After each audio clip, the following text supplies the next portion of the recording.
individu di mana kita akan disakiti oleh si A atau menyakiti si A dan seterusnya.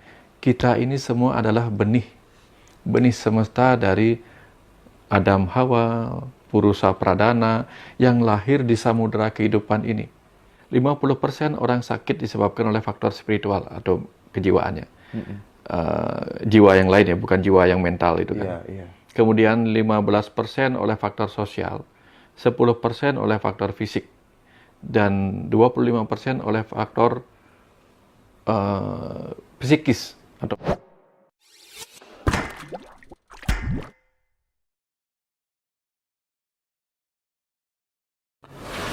Baik teman-teman semuanya, kita lagi bersama dengan guru kita Bapak Dr. Wayan Mustika. Kita ngobrol-ngobrol lagi ya Pak Wayan ya. Ya, siap.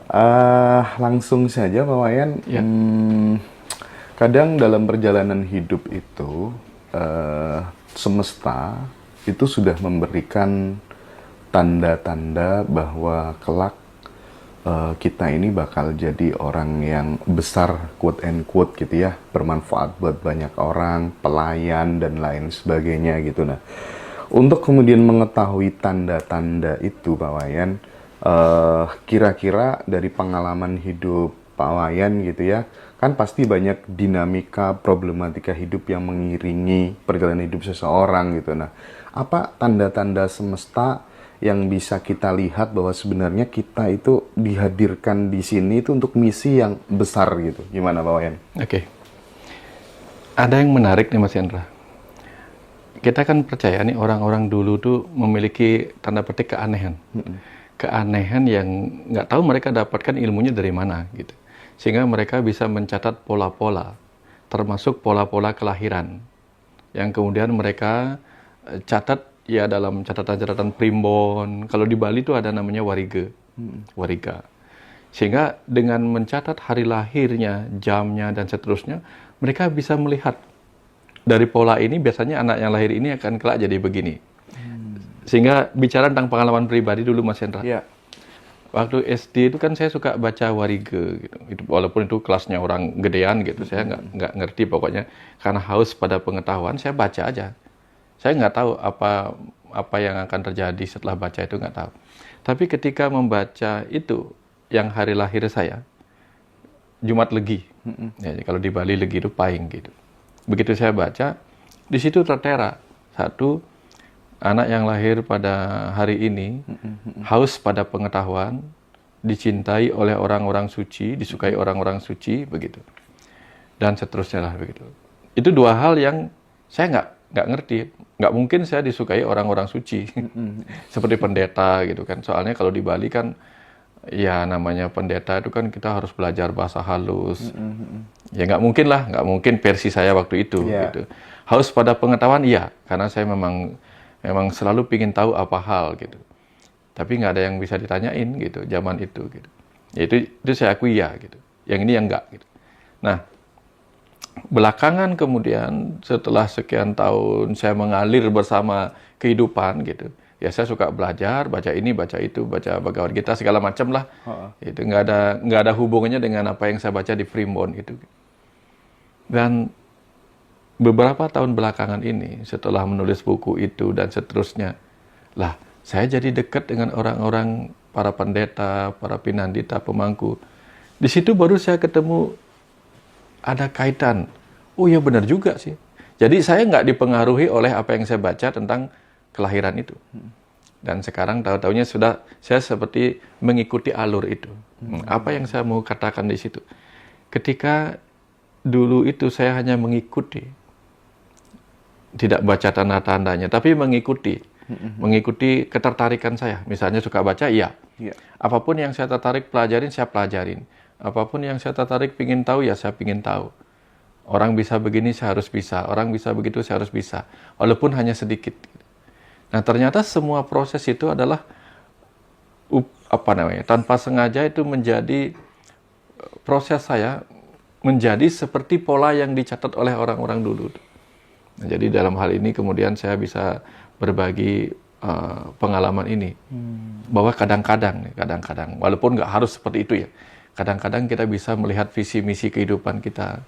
Kayak jadi apa sih saya nanti itu? Kalau ada yang mau demikian, lihat kelahiran kita, lalu cocokkan. Misalnya nih, anak yang lahir ini biasanya memiliki potensi menjadi seorang pemimpin. Nah, nanti lihat diri kita. Lihat diri kita, jangan-jangan ketika kita punya komunitas, kita tiba-tiba suka ngajakin orang melakukan ini, itu. Karena kan kita pemimpin. Nah, ini ciri-ciri, tanda-tanda bahwa ternyata saya punya potensi pemimpin. Ada ketertarikan kita menggiring orang. Nah, cuman ketika kita sadar diri kita memiliki karakter kepemimpinan yang bisa menggiring orang, nah itu pentingnya kita paham apa sih kepemimpinan yang terpenting itu. Jadi dari salah satu tandanya yang mungkin kelihatan ketika masih muda, mungkin dia itu bisa memberikan efek pengaruh gitu ya bagi sahabat lingkungan sekitar gitu ya. Salah satunya gitu ya. Atau setidak-tidaknya kita pahami dulu diri kita. Kan tanda-tandanya kita yang tahu. Kan di manusia itu ada beberapa kelompok, Mas Hendra. Ada kelompok yang disebut inovator, kemudian early adopter, early majority, late majority, dan tipe lagat. Tipe yang sudah nggak bisa diapa-apain lagi dah, bandelnya gitu. Nggak bisa diatur gitu. Nah, kalau kita punya hasrat, keinginan untuk suka berinovasi, bikin hal-hal baru, bikin apa yang belum ada, berarti kita tipe inovator. Kalau kita tipe inovator, maka kembangkan terus kemampuan kita berinovasi. Nah, biasanya orang yang tipe inovator itu akan mudah menjadi tren bagi yang lainnya. Karena inovasi-inovasinya mereka tuh membuat orang lain, oh kayaknya enak nih, gitu. Nah, mereka berpotensi jadi influencer. Jadi jangan dulu melihat tanda-tanda di luar, lihat tanda-tanda di dalam, ketertarikan kita dan sebagainya. Atau kita adalah tipe adapter. Jadi gampang beradaptasi. Oh, kalau orang begini saya ini, kalau orang begitu saya begini gitu. Jadi gampang ikutnya. Nah, ada juga yang early majority. Begitu banyak orang mulai ke sana kita ngikut. Berarti kita jangan belajar menjadi influencer lah. Susah biasanya karena kita bukan yang diikuti tapi pengikut gitu. Itu tipenya. Kemudian ada juga tipe yang seperti pernah disampaikan sama Pak Putu. Apakah kita tipe yang entrepreneur, jadi pebisnis, apa kita hanya tipe karyawan? Kalau kita hanya tipe karyawan, ya jangan coba-coba main bisnis. Nanti rugi sedikit, jeblok, nyerah gitu. Karena kalau tipenya pengusaha itu, mereka seperti nelayan yang tangguh. Apapun gelombangnya mereka lewatin. Lah kalau kita digempur ombak sekali udah kelelep gitu, udah jangan. Nanti nggak kuat gitu. Nggak punya mental yang tangguh. Jadi lihat mental kita sendiri gitu. Itu artinya bahwa setiap kelahiran itu kan punya misi gitu ya Pak Wayan ya. Bahkan kemudian dia jadi anak saya, dia jadi adik saya.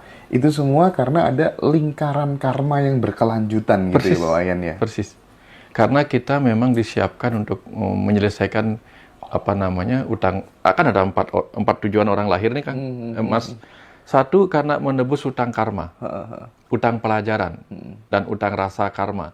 Nah, ini yang menempatkan kita pada sebuah keluarga, pada sebuah individu di mana kita akan disakiti oleh si A atau menyakiti si A dan seterusnya. Itu urusan tautan karma. Terus ada juga orang yang dilahirkan memang untuk bertugas. Entah tugasnya jadi apa, misalnya kamu nanti tugasmu mengantar orang-orang pergi kemana atau menyembuhkan orang, dia akan punya ketertarikan dari awal, ada passionnya.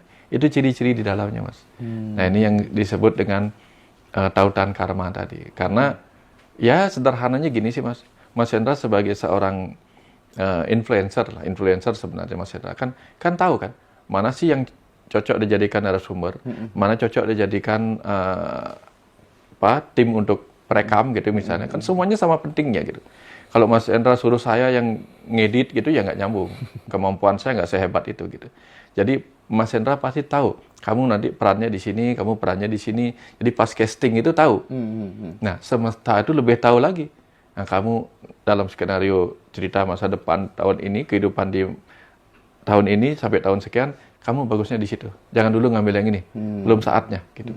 Kematanganmu belum cocok di situ gitu. Kamu nanti kalau jadi orang kaya, dilahirkan di kehidupan ini malah jadi ngabisin kesempatan orang lain, ngabisin waktu, merusak skenario, udah kamu di sini aja gitu. Atau kadang ada roh yang diberikan kesempatan. Kamu coba main gini. Lah dikasih peran itu nggak bagus. Udahlah kamu nanti perannya yang lain aja dulu. Gitu. Biar matang dulu baru main jadi gini. Gitu. Ya, Secerdas gitu. itu ya, semesta itu ya. Secerdas itu gitu ya. Secerdas itu Mas Hendra. Gitu. Tahu mana yang ngerjakan ini, ngerjakan itu. Sederhananya kayak gini sih Mas Hendra. Kalau semesta itu kita anggap sebagai dalang dan kita adalah wayang-wayangnya, semesta tahu, sang dalang tahu kapan wayang ini dikeluarkan, kapan wayang ini dikeluarkan. Nggak mungkin kalau kisahnya Ramayana yang dikeluarin Bima, nggak mungkin. Kisahnya beda. Kalau kisahnya Mahabharata, nggak mungkin dikeluarinnya Ramayana, nggak nyambung. Ya, orang kisahnya Siti Nurbaya, kok tiba-tiba yang masuknya si Rembo gitu, nggak nyambung. Siti Nurbaya mainnya Rembo gitu. Jadi dibuat. Dalam setiap skenario itu mereka akan dipertemukan. Ya, kayak sekarang Mas Hendra ketemu saya, ketemu Kang Abu, ketemu ini. Memang skenario tugasnya Mas Hendra begitu. Gitu. Kenapa tiba-tiba Mas Hendra lebih suka menjadi orang di belakang layar? Memang begitu, karena Mas Hendra dalam konteks pewayangan itu adalah pendamping sang dalang untuk ngobrol gitu. Nggak pernah ada orang melihat apa nama, kalau di Bali namanya ketengkong, asistennya itu. Dia di belakang cuman berikan ini. Yang ngomong si dalang gitu. Tapi tanpa mereka kelabakan si dalang gitu. Ya, nanti tenang aja Mas Hendra, sama-sama dapat ini pahalanya. Sama-sama dapat bidadarinya. Bidadarinya gitu. Tapi 71 ya. 71. Sisanya nanti tak kasih yang lain yang satu. Ya, oke. Menarik. Ya. Nah, ketika ini Pak Wayan ngobrol lagi tentang bahwa semesta itu sudah memberikan tanda kepada kita sejak kecil bahwa kita akan jadi orang yang bisa bermanfaat, jadi pelayan bagi banyak orang itu. Kalau aku melihat gitu ya, banyak dari circle sahabat itu yang dari kecil dia udah ditinggal sama orang yang dia cintai, even itu adalah ibu atau bapak dan seterusnya gitu ya. Terus kemudian tiba-tiba mengalami sebuah keraguan, mencari jati diri yang sangat luar biasa. Dari kecil udah mempertanyakan pertanyaan-pertanyaan yang melampaui usianya gitu. Nah itu bisa juga sebagai tanda nggak Pak Wayan? Di Bali ada mitologi, kisah kelahiran Betara Kala. Mungkin di Jawa kenal ya Betara Kala ya. Betara Kala. Iya, konon Dewa Siwa itu lagi jalan-jalan tuh naik lembu bersama Dewi Uma. Lalu dekat pantai itu kemudian angin berhembus. Si angin berhembus, tersingkaplah kainnya Dewi Uma. Dewa Siwa kemudian dikisahkan di situ mengalami birahi. Tapi karena tempatnya berhubungan nggak bagus, akhirnya benihnya Dewa Siwa jatuh ke lautan. Jatuh ke lautan, kemudian ditangkap oleh ikan. Dari ditangkap oleh ikan, kemudian dia lahirlah menjadi sosok bayi raksasa. Dari benih kecil lahir sosok bayi raksasa yang berwajah serem. Gitu. Nah itu kemudian mempertanyakan siapa sih sebenarnya ayah ibuku.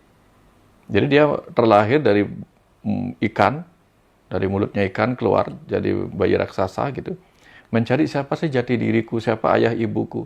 Maka dia pergi ke kemana-mana mencarinya. Dia ingin bertanya kepada para dewa dan pergilah ke sorga. Di sorga nggak boleh dia masuk ke alam para dewa karena dia berwajah raksasa. Kamu nggak boleh masuk. Oh, dilawan penjaganya. Para dewa dilawan, kemudian kamu nggak boleh. Wajahmu serem, rambutmu gimbal panjang gitu, gondrong, kemudian gigimu tajam gitu. Kamu sifatmu seperti hewan-hewan yang bergigi tajam, nggak boleh masuk ke alam para dewa gitu. Oh, dilawan para dewa, kalah semua para dewanya. Sampai kemudian, oh sini, itu anakku, sini aku yang kasih tahu dia. Tapi tolong kasih tahu dia, kalau dia mau masuk ke alam para dewa, rambutnya harus dipotong rapi, kemudian taringnya dihilangkan. Nah, apa yang dimaksudkan dalam kisah itu? Kita ini semua adalah benih semesta dari Adam Hawa, Purusa Pradana, yang lahir di samudera kehidupan ini. Yang kemudian setelah remaja, setelah giginya tajam, artinya didorong oleh sifat-sifat hewani kita. Ya, kemudian rambut gondrong itu menandakan kita selalu ingin menjadi sifat-sifat raksasa. Raksasa itu bukan hal yang buruk maksudnya. Raksasa itu artinya raksa. Raksa itu menggenggam, memegang, ya, menguasai sa. Sa itu apa? Satu kekuatan tertentu yang ingin mencari jati dirinya. Siapa sih sebenarnya aku? Siapa ayah ibu sejatiku? Dari mana aku berasal?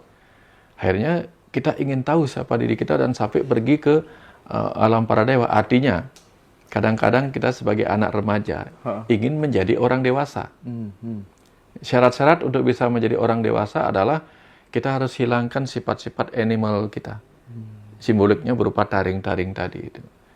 Kemudian kita hilangkan ya keinginan kita tampil serem. Kan kadang-kadang kalau kita remaja kan, oh biar serem lah, biar jadi idola apa gitu. Bukan itu maksudnya. Kalau ingin masuk orang dewasa, harus menjadi jati diri kita. Maka masuk ke alam surga, di mana para dewa ada di sana. Swarga, sward itu artinya cahaya. Para dewa, dip artinya juga cahaya. Sehingga kalau anak remaja ingin masuk ke alam para dewa, dia harus mau menghilangkan semua sifat-sifat animalnya. Alam dewa itu artinya alam dewasa. Nah, karena sebelum itu kita akan ngeraksasa. Ya, menguasai keremajaan kita, segala kemampuan kita. Nah, itulah yang kemudian kita perlu cari. Jadi kita semua ini sebenarnya Batara Kala. Jadi kita adalah yang melindungi atau dilindungi oleh waktu itu. Kita bisa nggak jadi Batara Kala yang melindungi waktu kita selama kita diberi kesempatan di kehidupan ini. Untuk kemudian mencari tahu siapa jati diri kita, siapa ayah ibu kita, dari mana kita berasal dan ngapain di sini. Itu pesan mendalam dari kisah Batara Kala itu. Ya, jadi kita memang harus mengarahkan diri kita ke situ, Mas Hendra. Baru ketemu potensinya. Gitu. Ini kan akan menarik ketika kemudian setiap orang yang mengalami fase penderitaan, terus kemudian memberikan respon dari dalam, oh ini cara Tuhan untuk nunjuk aku sebagai jiwa yang terpilih gitu ya. Betul. Aku menghadapi kesulitan seperti ini karena aku ini tanda dari Tuhan bahwa kelak aku akan bermanfaat buat banyak orang, aku harus melewati fase ini gitu. Dengan singkat kata, sebenarnya setiap jiwa itu terpilih, gitu kan kira-kira Pak? Persis.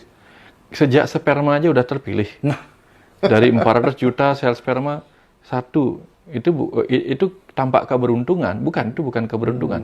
Oke, kalau itu keberuntungan, maka keberuntungan itu dimulai dari sebuah usaha. Usaha si sperma menjadi yang terkuat. Oke. Ya, kalau kita bukan yang terkuat, maka kita tidak akan pernah seberuntung itu. Jadi yang namanya beruntung itu kan di dalamnya ada kata untung. Ya. Kalau kita sudah bicara tentang kata untung, maka kita bicara tentang sebuah badan usaha, sebuah perusahaan. Karena kan perusahaan tujuannya cari untung. Maka usaha tujuannya mencari keberuntungan. Jadi setiap usaha yang kita lakukan itulah cara kita untuk mendapatkan keberuntungan. Bukannya diam lalu berdoa dan mengharapkan keberuntungan, nggak bisa. Ya, oh petani mengalami keberuntungan. Panennya berhasil dan dia mendapatkan untung. Tapi kalau petani nggak pernah mencocok membajak sawah, menanam benih padi, dia nggak akan dapatkan padi, Mas Hendra. Selalu ada usaha yang mengawali sebuah keberuntungan. Makanya keberuntungan itu adalah ketika usaha kita selaras dengan hasil gitu. Ya, nggak ada tanpa usaha tiba-tiba kita beruntung. Cuman mungkin saja dulu kita pernah melakukan usaha yang udah kita abaikan tanpa sengaja. Bahkan pasang nomor togel aja kalau nggak masang nggak ada beruntung kan. Kan ada usaha juga masang nomornya minimal.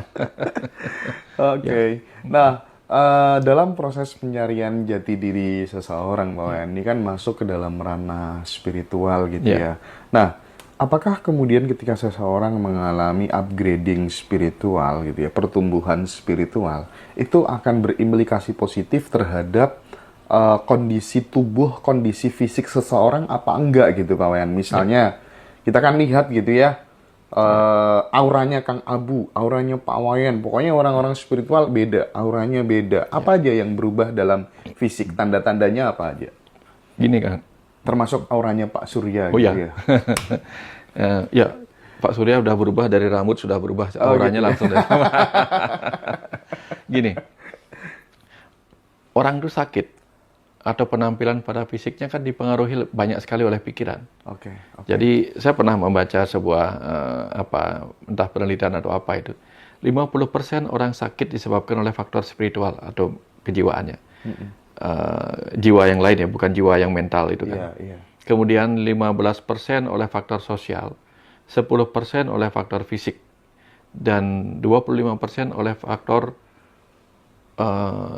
psikis atau mental. Iya. Nah, artinya kalau orang belajar spiritual, belajar kesadaran, setidak-tidaknya secara spiritual dia sehat, secara psikis dia sehat, maka secara sosial pun dalam pergaulan dia sehat. Dan itu akan mempengaruhi tubuhnya. Sehingga dengan cara pandang spiritual, dia tidak mudah mengalami stres. Dia tidak mudah emosi, dia tidak mudah mengalami kesedihan, tidak mudah mengalami kemarahan, kebencian, dan energi-energi negatif lainnya.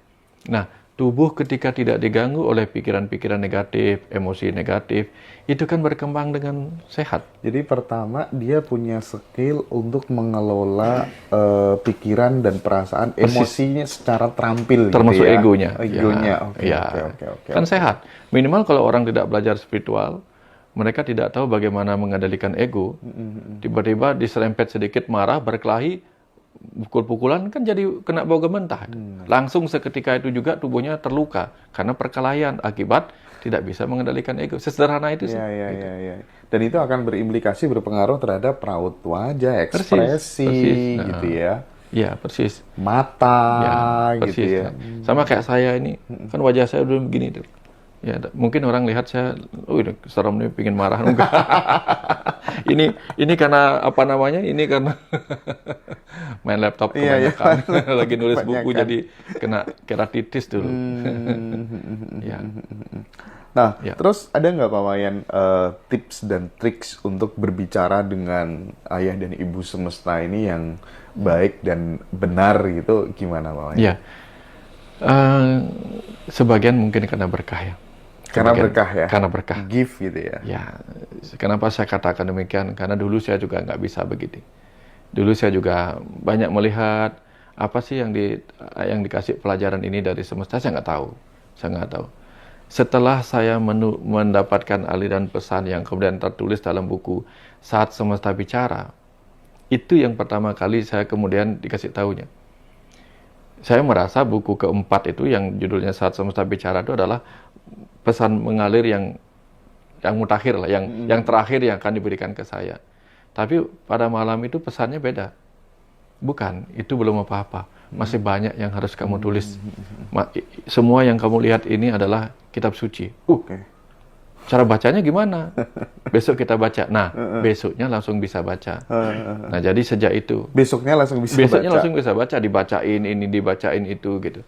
Bunga jatuh dibacain, ya. Ada kecoa datang dibacain, apa saja dibacain gitu. Jadi bukan dibacain dengar-dengar suara tuh enggak. Tiba-tiba sesuatu tuh menjadi, kita lihat. Persis seperti kalau tukang batu ngelihat batu, yang dia pikirkan, yang dia lihat adalah ini bagus untuk dasar rumah. Kalau orang yang mempunyai seni penataan batu ngelihatnya, ini kayaknya cocok untuk batunya di pojokan, ini bagus di batu besar ini gitu. Tapi bagi seorang pematung ngelihatnya batu ini jadi patung kayak gini gitu. Nah, saya seperti itu Mas Hendra. Tiba-tiba ngelihat sesuatu kejadian di alam, tiba-tiba dia tuh mengalirkan seperti cerita yang membuat dia bisa menempel di situ. Tapi bagaimana dia bisa jalan? Karena dia tahu kapan melepaskan vakumnya itu, kapan melepaskan kemelekatannya, kapan dia mengelekatkan dirinya. Nah, kita bisa seterjal apapun perjalanan hidup kita, kalau kita bisa meniru cecak, tahu kapan lengket, tahu kapan melepaskan kemelekatan, gitu, baru bisa.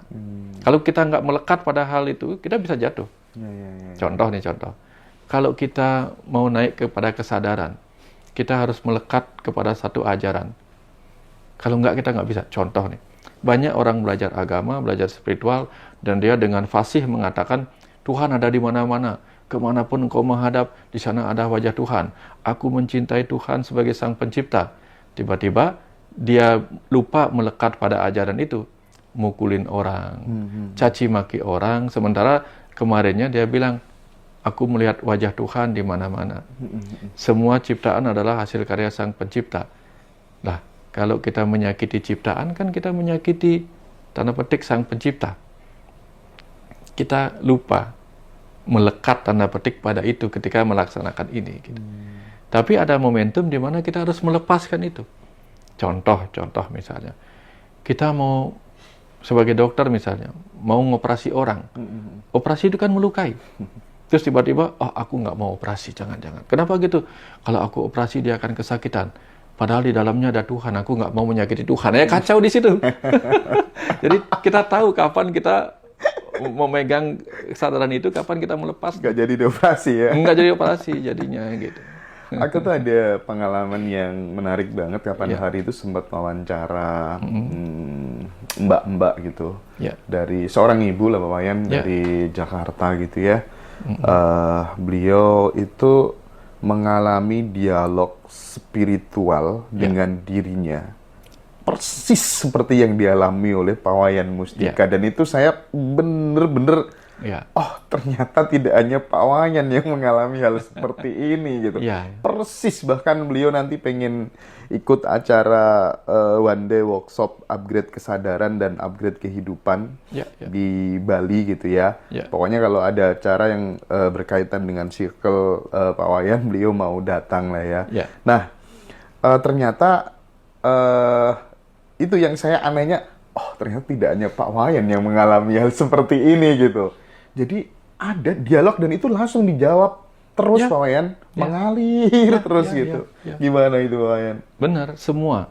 Makanya dalam kisah Mahabharata yang mengalami dialog dengan Atman dalam dirinya, atau percikan Tuhan dalam dirinya, atau utusan Tuhan itu Arjuna. Arjuna itu pemanah, manah itu pikiran. Krishna itu adalah avatar. Dalam diri kita kan ada avatar. Tuhan sendiri yang turun ke dunia ini dalam jagat kecil kita, yaitu Sang Ruh, Atman kita. Jadi percakapan antara pikiran kita dengan rohani kita, itulah self-talk. Itu dialami semua orang, kalau dia mau. Sebenarnya bisa dialami semua orang? Semua orang, kalau dia mau. Bahkan itu, kamu mau yang meninggal ibumu dulu atau bapakmu dulu, sampai terjadi seperti itu loh Pak Wayan? Bisa. Bisa, kalau kita memang tergantung apa sih percakapan kita, gitu kan. Jadi percakapan antara polisi dengan komandannya akan berbeda dengan percakapan antara guru dengan murid, percakapan antara perawat dengan dokter, beda-beda. Jadi setiap orang itu punya guru sejati di dalam dirinya, itu siapa? Sang Ruhnya. Yang akan membimbing pikirannya untuk mengerjakan apa, gitu.